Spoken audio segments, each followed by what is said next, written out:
এখন দেখাবো একটা লারাবেল ই-কমার্স ওয়েবসাইট কিভাবে সিপ্যানেলে ইনস্টল করতে হয়। এটা খুবই সহজ। আমরা যদি একটু জ্ঞান খাটিয়ে দেখি তাহলে ভয়ের কিছু নাই। আসলে একটা ওয়েবসাইট লারাবেল না ওয়ার্ডপ্রেস না উইক্স কী দিয়ে তৈরি অ্যাকচুয়ালি বোঝা যায় না। যারা প্রফেশনাল বা ভালো এক্সপার্ট তারাই বুঝে। এই হচ্ছে অবস্থা। এখন কথাটা হচ্ছে কীভাবে আমরা এটাকে ইনস্টল করব, তাই তো? তো ফার্স্ট অফ অল আমরা যদি দেখি তাহলে দেখব যে আমাদের যেই ওয়েবসাইটটা আছে এই ওয়েবসাইটের জিপ ফাইলটা আমার অলরেডি কেনা আছে, এর জন্য এটা আমি রাখলাম। তো আমার সি প্যানেলে আমি যাব, আমি আমার সি প্যানেলে গেলাম। যাওয়ার পরে আমি যেই ডোমেনে, এটা সাব ডোমেন হোক মেইন ডোমেন হোক যে কোনোটা হইতে পারে, সেই ডোমেনের মধ্যে আমি এটাকে ইনস্টল করব। ওকে, তো এটাকে ইনস্টল করতে হলে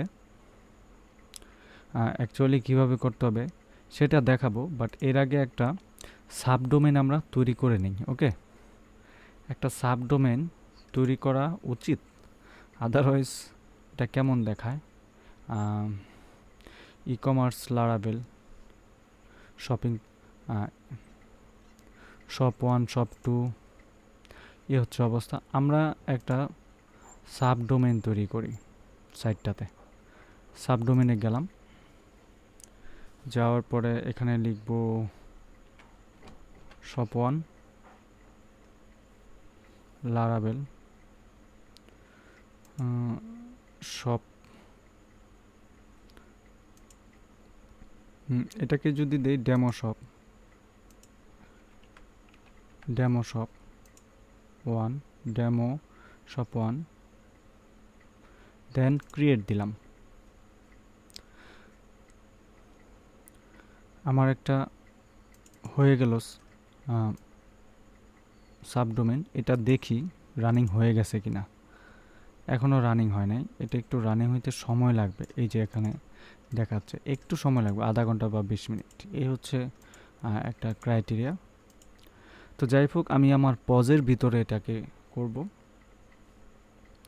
তো পজের ভিতরে এটা করতে হলে এটাকে আমি জিপ ফাইলটা জাস্ট এখানে আপলোড থেকে নিয়ে আসলাম, এটা অলরেডি অনেকেই জানে। দেন এটাকে এক্সট্রাক্ট করব। এক্সট্রাক্ট করার পরে যেই লোকেশনে আছে ঠিক ওই লোকেশনেই রাখবো, অর্থাৎ এই পজের ভিতরেই রাখবো, পিএইচপি বা এই সাইটের ভিতরে রাখবো। এক্সট্রাক্ট করে ফেললাম, ক্লোজ দিলাম। দেন আমি আমার সাইটটাতে যাব। এই যে সাইটটা, লিঙ্ক, সাইটের লিঙ্ক। ওকে, তারপরে ঠিক এরকম দেখাচ্ছে। ওরা বলছে উইজার্টে দে ইনস্টল। এটা না দিয়ে আমি এইভাবেও দিতে পারি, ইনস্টল সরাসরি চলে আসছে। দেন নেক্সটে যাব, তারপরে আরও নেক্সট দেন আরও নেক্সট। ওকে, এখানে ডাটাবেজের ইনফরমেশনটা আমাদের দিতে হবে। এখন ডাটাবেজের ইনফরমেশনটা দুইভাবে তৈরি করা যেতে পারে সি প্যানেল থেকে, একটু খেয়াল করতে হবে। লাইক আমরা যদি সি প্যানেলে আসি তাহলে দেখি কি, সি প্যানেলে আসার পর আমরা যদি একটু খেয়াল করি তাহলে দেখব নিচে এসে মাই এসকিউএল ডাটাবেজ উইজার্ড এটা লেখা, এটাতে জাস্ট ক্লিক করব। দেন এখানে আমি লিখব, কিছু একটা লিখব। হ্যাঁ, লিখব সাপোজ আমি ফাস্ট ফুড লিখলাম, ফাস্ট ফুড। নেক্সট, তারপর এখানেও ফাস্ট ফুড রাখলাম, ফাস্ট ফুড। দেন একটা পাসওয়ার্ড দিলাম। পাসওয়ার্ডটা একটা জেনারেট করে দিই, যে কোনো একটা পাসওয়ার্ড জেনারেট করে দিই।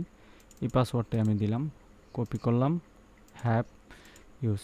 এটাকে আগে আমি ইয়েতে রাখি, এই পাসওয়ার্ডটা এখানে দিই, আদারওয়াইজ ভুলে যাব। ওকে, রাখলাম। আচ্ছা, দেন ক্রিয়েট ইউজার। এই উইজার্ড থেকে বানানোর একটা ক্রাইটেরিয়া হচ্ছে কি, এই যে এটা বলছে ফাস্টফুড অলরেডি ক্রিয়েট করা আছে, অলরেডি ক্রিয়েট। সমস্যা নাই, আমরা এটা অল প্রিভিলেজ দিয়ে দেন মেক চেঞ্জ এটা দিলাম, ভয়ের কোনো কারণ নাই, দিয়ে ফেললাম। হ্যাঁ, এখন কথা হচ্ছে আমি কি এই ফাস্টফুড দিয়ে একটা, এই ফাস্টফুডটা কপি করি, এটা যেহেতু ডাটাবেস ইউজার নেম একই, তারপর এখানে আমি দিব দেন এই অপশনটাতে আমি আমার নাম দিতে পারি, যে কোনো একটা নাম পছন্দ অনুসারে। দেন ইউজারের নামটা এখানে কি হবে, অ্যাডমিন দিলাম। হ্যাঁ, অ্যাডমিন 1 2 3 4 5 6 6 পর্যন্ত দিলাম।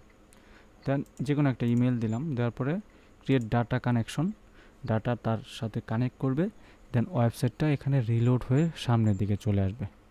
এখানে কি বলছে, access denied for IT host, local host using password. হ্যাঁ, এটা কি বলতেছে, এটা বলতেছে তারা অলরেডি এই ডাটাবেস এই নামে ব্যবহার করতেছে। তো আমরা একটু চেঞ্জ দেই, সমস্যা নাই তো, তাই না? আমরা এখানে একটা ডাটাবেস দিয়েছিলাম ডেমো, একটু আগে একটা ডাটাবেস তৈরি করছি, লাইক মনে নাই। আমরা যদি একটু খেয়াল করি মাইএসকিউএল ডাটাবেজে যদি যাই, তাহলে দেখব যে ডাটাবেজের লিস্টটা আছে। ওই লিস্ট থেকে আমরা খুঁজে বের করতে পারবো কী নামে আমরা একটা ডাটাবেস তৈরি করেছিলাম। ওকে, আচ্ছা ডেমো শপ, আচ্ছা ডেমো শপ নামে কি বানাইছি, রাইট। এই যে ডেমো শপ নামে একটা ডাটাবেস হয়তো বানিয়েছি, এটাকে আমরা কানেক্ট দিই। ইউজার নেম, পাসওয়ার্ড, আর এটা আমি পাসওয়ার্ড তো আমার একটা মুখস্থ পাসওয়ার্ড আছেই, এটা সবাই জানে। দেন দিলাম অ্যাক্সেস ডিনাইড ফর ইউজার এত, আচ্ছা এটার দরকার নেই। তাহলে এখন ক্রিয়েট অ্যাগেইন দিলাম। এই যে ডাটাবেস কানেক্ট হয়ে গেল। এখন আমার সাইটটাকে আমি এই যে ভিজিটে ক্লিক করি, ভিজিটে ক্লিক করলে তারা আবার বলতেছে নিয়ে আসো। ওরা বলতেছে আবার একটা ডাটাবেস তৈরি করে এখানে অ্যাড করে দেওয়ার জন্য। তো অ্যাকচুয়ালি অ্যাড করার পর ঠিক এরকমই আসবে সাইটটা। ওকে,